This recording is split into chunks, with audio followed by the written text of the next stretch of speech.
저는 평생을 모범생으로 살았습니다.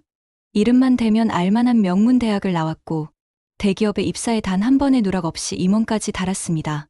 3년 전 명예롭게 정년퇴직을 했고 지금은 넉넉한 연금과 아내가 운영하는 작은 갤러리 수입으로 남부럽지 않게 살고 있습니다.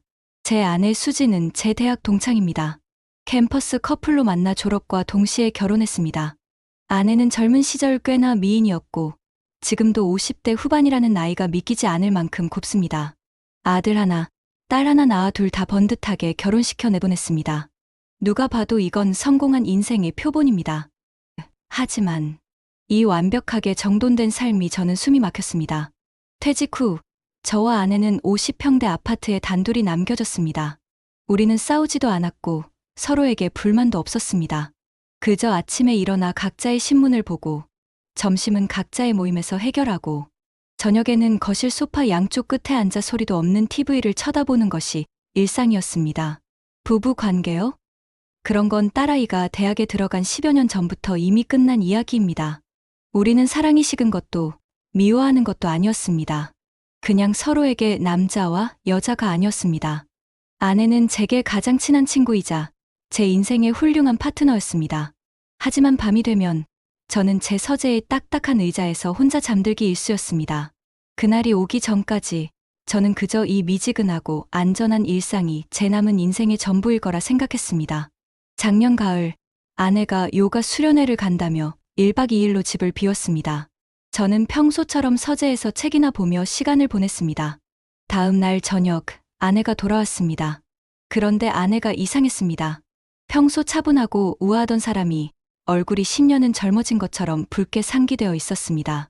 눈은 흥분으로 반짝이고 있었습니다. 저는 덜컥 겁이 났습니다. 혹시 딴 남자가 생긴 건 아닐까 하는 불길한 예감이 스쳤지만 차마 그 말은 뱉을 수가 없었습니다. 아내는 제 서재로 따라 들어와 문을 잠갔습니다. 그리고 제게 폭탄 같은 말을 던졌습니다. 여보, 나 오늘 당신한테 정말 재밌는 제안 하나 할 거야. 무슨 소리야? 당신, 나 아직 여자로 보여. 수진아, 갑자기 왜 이래? 무슨 일 있었어? 아내는 제 앞에 바짝 다가앉았습니다. 그리고 제 귓가에 아주 낮고 뜨거운 목소리로 속삭였습니다. 나 요가 간 거 아니야. 클럽에 다녀왔어. 클럽? 당신 나이에 무슨 클럽? 당신이 아는 그런 시끄러운 곳 아니야. 아주 비밀스러운 우리 같은 사람들만 가는 사교 클럽이야. 아내는 사교라는 말에 힘을 주었습니다. 저는 그때까지도 무슨 말인지 이해하지 못했습니다. 거기 부부 동반으로만 갈 수 있어. 가면 가면을 써. 그리고 서로 마음에 드는 파트너를 바꾸는 거야. 뭐라고? 오수진, 당신 미쳤어. 그게 무슨 더러운 소리야. 스와핑. 당신 지금 그딴 걸 나한테 말이라고 하는 거야? 저는 너무 놀라 소리를 질렀습니다. 아내가 제 입을 손으로 막았습니다. 그 눈빛은 장난이 아니었습니다. 열정이었습니다. 여보, 조용히 해. 나도 처음엔 당신처럼 생각했어. 더럽다고, 짐승 같다고. 그런데 거기 다녀온 내 친구 말이 그 경험 덕분에 남편을 다시 사랑하게 됐대. 잃어버렸던 여자로서의 자신을 찾았대. 그건 그 사람들 이야기고 우리는 달라. 당장 그딴 생각 집어치워. 저는 서재 문을 박차고 나왔습니다. 온몸이 떨렸습니다. 제 아내가 40년을 함께 산 내 아내가 그런 끔찍한 생각을 했다는 것 자체가 공포였습니다. 그날 밤 우리는 결혼하고 처음으로 각방을 썼습니다. 아니, 그 이후 일주일 내내 전쟁이었습니다. 아내는 물러서지 않았습니다. 여보, 우리 이대로 늙어 죽을 거야? 손만 잡고 자는 노인네들처럼. 난 싫어. 난 아직 여자야. 당신도 아직 남자잖아. 당신 나 사랑하지 않는 거야? 나한테 설렘을 느낀 지가 언제야? 아내는 울고 매달리고 화내고 저를 몰아붙였습니다. 평생 모범생으로 살아온 저의 도덕성이라는 벽을 매일매일 망치로 두드렸습니다. 딱 한 번만 가보자. 가서 아니다 싶으면 그냥 나오면 되잖아. 나 당신이랑 다시 뜨겁게 사랑하고 싶어서 그래. 제발, 응. 저는 무너졌습니다. 아내의 그 뜨겁게 사랑하고 싶다는 말 때문이 아니었습니다. 이대로 거절하면 제 아내가 정말 저 몰래 다른 남자를 만날 것 같다는 두려움 때문이었습니다. 차라리 내 눈앞에서 그 지옥이라도 함께 가는 것이 낫겠다고 생각했습니다. 그 주 토요일 밤, 아내는 제 평생 처음 보는 검은색 실크 원피스를 입었습니다. 저에게도 가장 비싼 양복을 입혔습니다. 우리는 아내의 친구가 보내준 주소로 향했습니다. 청담동의 어느 지하 와인바였습니다. 간판도 없었습니다. 입구에서 초대장을 확인한 직원이 우리를 안내했습니다. 내부는 상상했던 것처럼 퇴폐적이거나 문란하지 않았습니다. 오히려 너무나 고급스럽고 조용했습니다. 낮은 재즈 음악이 흘렀고 모든 사람이 베네치아 풍의 가면을 쓰고 있었습니다. 저와 아내도 가면을 받았습니다. 아내는 깃털이 달린 화려한 가면을, 저는 새부리처럼 긴 가면을 썼습니다. 가면을 쓰는 순간 저는 김철민이 아닌 익명이 되었습니다. 이상하게도 수치심이 사라지고 심장이 미친 듯이 뛰기 시작했습니다. 그곳에는 대여섯 쌍의 부부들이 있었습니다. 다들 우리와 비슷한 나이대로 보였습니다. 그들의 가면 밑으로 드러난 옷차림이나 몸짓은 모두 상류층의 그것이었습니다. 그들은 서로 조용히 와인잔을 부딪히며 상대를 탐색했습니다. 이를 위한 파티가 아니라 은밀한 사냥을 위한 파티였습니다. 아내가 제 손을 놓았습니다. 그리고 어느 가면 쓴 신사에게로 가 샴페인을 권했습니다. 그 남자가 제 아내의 허리에 손을 두르는 것을 보았습니다. 피가 거꾸로 솟았지만 저는 아무 말도 할 수 없었습니다. 그것이 이곳의 규칙이었으니까요. 그때였습니다. 한 여자가 제게 다가왔습니다. 제 아내처럼 화려하지 않았습니다. 단아한 남색 원피스를 입고 단순한 은색 가면을 쓴 여자였습니다. 나이는 40대 후반쯤 되었을까요? 그녀는 아무 말 없이 제게 와인잔을 내밀었습니다. 저는 제가 무슨 말을 하려는데 그 여자가 제 입술에 가만히 손가락을 가져다 대었습니다. 여기선 이름도 직업도 묻는 게 아니에요. 그냥 느끼는 거예요. 목소리가 참 고왔습니다. 가면 틈으로 보이는 그 여자의 눈이 깊고 슬퍼 보였습니다. 저는 홀린 듯이 그 여자와 잔을 부딪혔습니다. 시간이 얼마나 흘렀을까요? 사람들이 하나둘 자신들의 새로운 파트너와 함께 라운지 뒤편의 복도로 사라졌습니다. 제 아내도 아까 그 신사와 함께 제 시야에서 사라졌습니다. 저는 그 모습을 보고 이곳을 뛰쳐나가야 했습니다. 하지만 제 발이 떨어지지 않았습니다. 제 앞에 그 은색 가면의 여자가 자리에서 일어섰습니다. 그리고 저에게 손을 내밀었습니다. 거절해야 했습니다. 나는 내 아내를 찾아가야 한다고 말해야 했습니다. 하지만 저는 그 손을 잡고 말았습니다. 복도 끝에는 똑같이 생긴 여러 개의 문이 있었습니다. 그녀가 그 중 하나를 열었습니다. 아주 작고 어두운 방이었습니다. 와인 한 병과 잔 두 개만 놓인 테이블이 있었습니다. 그녀는 저를 돌아보며 가면을 벗었습니다. 썰라디오님. 저는 그 얼굴을 보는 순간 그대로 얼어붙었습니다. 너무나 낯이 익은 얼굴이었습니다. 아니, 잊을 수 없는 얼굴이었습니다. 20년 전 제가 과장 시절 저를 따르던 신입 여직원. 유부남이던 저를 좋아한다며 울면서 고백했던. 그래서 제가 일부러 다른 부서로 쫓아내듯 보내버렸던 그 서연이었습니다. 팀장님. 아니, 이젠 회장님 되셨겠네요. 오랜만이에요. 저 기억하세요? 가면을 벗은 서연이의 얼굴을 보는 순간 저는 숨이 멎는 것 같았습니다. 20년이라는 세월이 흘렀지만 그녀는 여전히 고왔습니다. 아니, 그때의 풋풋함 대신 짙은 성숙함이 더해져 저를 더 아찔하게 만들었습니다. 서연아, 내가 왜 여기에? 제 목소리는 떨리고 있었습니다. 그녀는 씁쓸하게 웃으며 와인잔을 비웠습니다. 팀장님. 아니, 이제 김철민 씨라고 불러야 하나요? 사는 게 다 그렇죠 뭐. 저도 결혼했어요.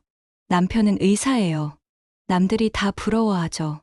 근데요, 그 사람은 저를 여자가 아니라 병원 장식품으로 생각해요. 외로웠어요. 미칠 것 같이 외로워서 친구 따라 여기 처음 왔던 날, 저는 제가 아직 살아있다는 걸 느꼈어요.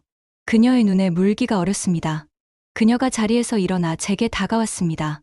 20년 전 탕비실에서 제가 팀장님 좋아한다고 고백했을 때 기억나요? 그때 팀장님은 제게 그러셨죠. 가정이 있는 사람은 흔들리면 안 된다고. 모범 답안 같은 거절이었어요. 그래서 저를 지방 발령 보내셨잖아요. 그녀의 손이 제 뺨에 닿았습니다. 차갑지만 부드러운 손길이었습니다. 지금도 그러세요? 지금도 여기서도 그 모범생 가면 쓰고 계실 건가요?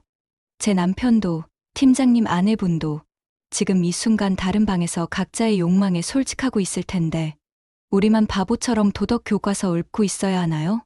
그녀의 말이 비수처럼 꽂혔습니다. 제 아내가 다른 남자와 함께 있다는 상상, 그리고 눈앞에 있는 첫사랑 같던 여자의 유혹, 제 안에서 60년을 지켜온 둑이 터지는 소리가 들렸습니다. 저는 그녀의 손을 잡았습니다. 그리고 말했습니다. 아니, 오늘 밤 나는 모범생도, 가장도, 임원도 아니야. 그냥 남자다. 그날 밤 그 좁고 어두운 방 안에서 저는 20년 전으로 돌아갔습니다. 아니, 난생 처음으로 제 본능이 시키는 대로 움직였습니다. 서연이는 저를 뜨겁게 받아주었습니다. 그녀는 저를 팀장님이 아니라 오빠라고, 때로는 당신이라고 불렀습니다. 우리는 서로의 외로움을, 지난 세월의 회한을 몸으로 위로했습니다. 그것은 단순한 쾌락이 아니었습니다. 제 인생에서 삭제되었던 청춘을 뒤늦게 보상받는 기분이었습니다. 얼마나 시간이 지났을까요? 새벽 2시가 되어서야 파티가 끝났다는 알림이 울렸습니다. 우리는 다시 가면을 쓰고 옷매무새를 다듬었습니다. 나중에 봐요. 서연이는 제게 짧은 입맞춤을 남기고 먼저 방을 나갔습니다. 번호를 묻지도 약속을 잡지도 않았습니다. 그것이 그곳의 룰이었으니까요. 저는 떨리는 다리를 진정시키며 로비로 나갔습니다. 사람들이 하나둘 짝을 지어 나오고 있었습니다. 그리고 저만 치서 제 아내가 걸어오는 것이 보였습니다. 아내는 헝클어진 머리를 대충 쓸어 넘기며 걸어오고 있었습니다. 화장은 조금 번져 있었고 검은색 원피스는 약간 구겨져 있었습니다. 누가 봐도 방금 전까지 격렬한 시간을 보냈다는 증거였습니다. 평소에 저라면 불같이 화를 냈을 겁니다. 더럽다고 욕을 했을 겁니다. 그런데 이상했습니다. 제 눈에 비친 아내의 모습이 40년을 함께 산 그 지루한 아내가 아니라 너무나도 낯설고 유염한 여자로 보였습니다. 아내의 얼굴은 홍조로 가득했고 눈빛은 소녀처럼 반짝이고 있었습니다. 우리는 아무 말 없이 차에 탔습니다. 집으로 돌아오는 강변북로 위에서 차 안에는 무거운 침묵이 흘렀습니다. 하지만 그것은 예전의 그 건조한 침묵이 아니었습니다. 서로의 비밀을 공유한 공범자들만이 느낄 수 있는 끈적하고도 묘한 침묵이었습니다. 아내가 먼저 입을 열었습니다. 재밌었어? 저는 운전대를 꽉 쥐며 대답했습니다. 응. 아내가 피식 웃었습니다. 거 봐. 내가 뭘 했어. 당신도 좋아할 거라고 했잖아. 당신은 좋았어? 제 물음에 아내는 창밖을 보며 나지막이 말했습니다. 응. 나 30년 만에 처음으로 내가 살아있는 여자라는 걸 느꼈어. 당신한테는 미안하지만 정말 꿈만 같았어. 그날 새벽, 우리는 집에 도착하자마자 현관문이 닫히기도 전에 서로를 탐했습니다. 30년간 각방을 쓰던 부부가 60이 넘은 나이에 현관 바닥에서 서로 엉겨붙었습니다. 아내에게서 낯선 남자의 향수 냄새가 났습니다. 제 몸에서는 서연이의 화장품 냄새가 났습니다. 역겨워야 정상인데 미치게 흥분되었습니다. 우리는 그날 밤새도록 짐승처럼 사랑을 나눴습니다. 권태기. 그런 단어는 그날 밤 우리 집에서 완전히 소멸되었습니다. 썰라디오님, 그날 이후 어떻게 되었냐고요? 저는 완전히 다른 사람이 되었습니다. 매달 마지막 주 토요일, 저와 아내는 그 클럽에 갑니다. 그것은 이제 우리 부부의 유일한 낙이자 삶의 이유가 되었습니다. 아내는 매번 새로운 파트너를 만나는 것 같지만 저는 묻지 않습니다. 저 역시 갈 때마다 은색 가면을 쓴 그녀, 서연이를 만납니다. 우리는 그곳에서 공식적인 파트너가 되었습니다. 서연이는 제게 말합니다. 우린 밖에서 만났으면 불륜이고 죄악이지만 여기선 합법이야. 그러니까 마음껏 즐겨. 저는 이제 서재에서 혼자 책을 읽지 않습니다. 헬스장을 끊어 운동을 시작했고 피부과도 다닙니다. 아내 역시 갤러리 일보다 피부 관리에 더 열을 올립니다. 우리는 서로에게 더 친절해졌고 대화도 많아졌습니다. 이번 주 토요일에 입을 옷 샀어? 당신은 그 넥타이가 더 잘 어울려. 이런 대화를 나누며 서로의 외도를, 아니 서로의 사교 활동을 응원합니다. 가끔 거울 속에 비친 제 모습을 봅니다. 평생을 모범생으로 바른 길로만 살아왔던 김철민은 이제 없습니다. 거울 속에는 쾌락에 눈을 뜬 늙고 탐욕스러운 한 수컷이 서 있습니다. 남들이 보면 노망났다고, 미쳤다고 손가락질할 겁니다. 하지만 후회하지 않습니다. 죽기 전에 알았으니까요. 이토록 짜릿한 세상이 있다는 것을. 어제는 아내가 제게 그러더군요. 여보, 다음 달에는 해외 리조트로 가는 파티가 있대. 3박 4일이라는데 우리 갈까? 저는 주저없이 대답했습니다. 그래. 서연이. 아니, 그쪽 사람들도 오겠지? 썰라디오님. 늦바람이 무섭다더니 제가 딱 그 꼴입니다. 저는 이제 이 지옥 같은 천국에서 영원히 빠져나가지 못할 것 같습니다. 아니, 빠져나가고 싶지 않습니다. 제 인생의 진짜 황금기는 모범생 딱 지를 땐 지금부터니까요.